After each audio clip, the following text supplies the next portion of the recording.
Bueno, primero, gracias por reconectarse. Con unos 5 minutos más finalizamos.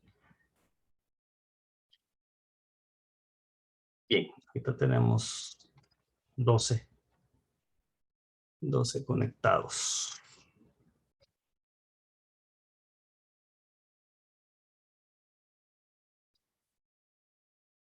Aquí nos quedamos entonces hablando de la presentación. Decíamos que la mayoría de los consultores prefieren hacer una presentación de naturaleza oral. Y con el respaldo de todas las pruebas que puedan tener de naturaleza escrita y de cualquier otro material auxiliar audiovisual que sea necesario para apoyar la exposición de la presentación de las propuestas. Generalmente se requiere una combinación de presentación escrita y presentación oral. El consultor puede hacer una presentación oral aportando la documentación que se dejará al cliente, seguida de otra reunión una vez que el cliente haya examinado la propuesta de manera más detallada. El objetivo de la presentación, por supuesto, es obtener la aceptación de las recomendaciones por parte del cliente. En otras palabras, el consultor desea vender. Entonces, el grado de persuasión dependerá de muchos factores y debe preverse, prepararse y tenerse en cuenta en la presentación. La presentación del consultor se realiza a través de una serie lógica de pasos, preparando los argumentos de una manera tan eficaz que el cliente no dude o dude poco en aceptarlas. Por lo tanto, esa es la idea del consultor. La presentación no debe abrumar a los directores de la empresa con detalles de naturaleza analítica o tratar de impresionarlos con técnicas que corresponden normalmente al campo de los especialistas. Sin embargo, se han de describir las técnicas utilizadas en la evaluación. Si da una idea clara de todas las soluciones que se han previsto y se justifica la elección propuesta por el consultor. El consultor debe absolutamente ser muy sincero con el cliente, en especial cuando está explicando, uno, los riesgos a los que se expone respecto a los costos de la aplicación, es decir, de la implementación, y que pueden ser superiores a lo que se había anticipado, a lo que se había previsto. Otro elemento es que debe exponer las condiciones que el cliente debe crear y mantener en el proceso de la implementación de la propuesta.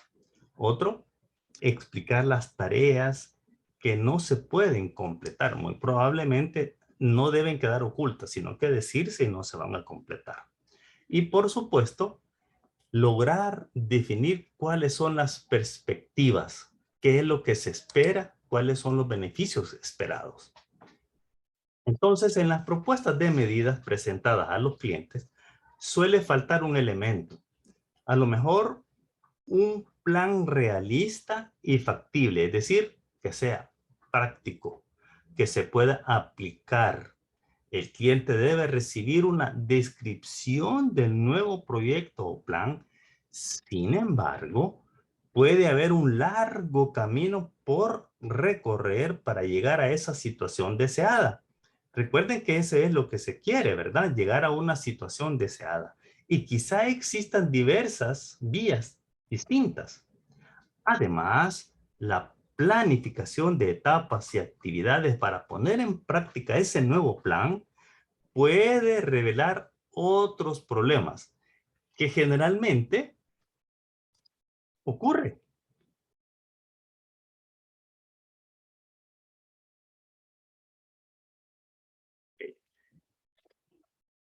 Y es que lo que pasa es que eso ocurre, es decir, surgen otros problemas.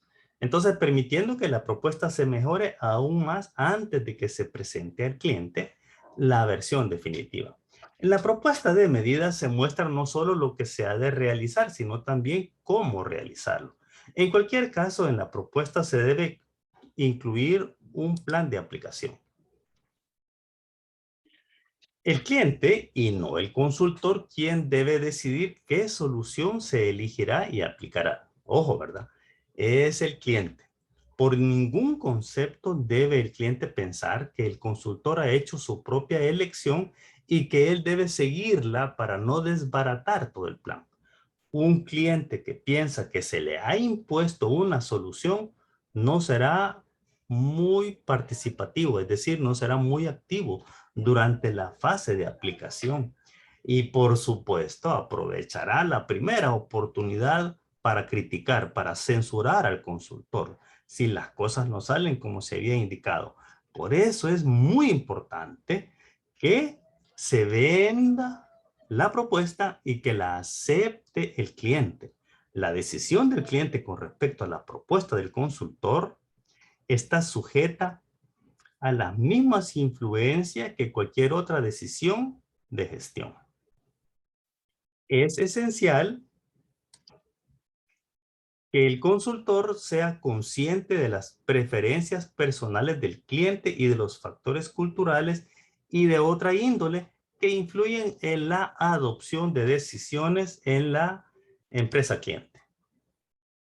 Este conocimiento lo ayuda a abstenerse de presentar propuestas que no serán aceptadas y a reconocer que la consultoría es mucho más que la presentación de soluciones técnicamente ideales.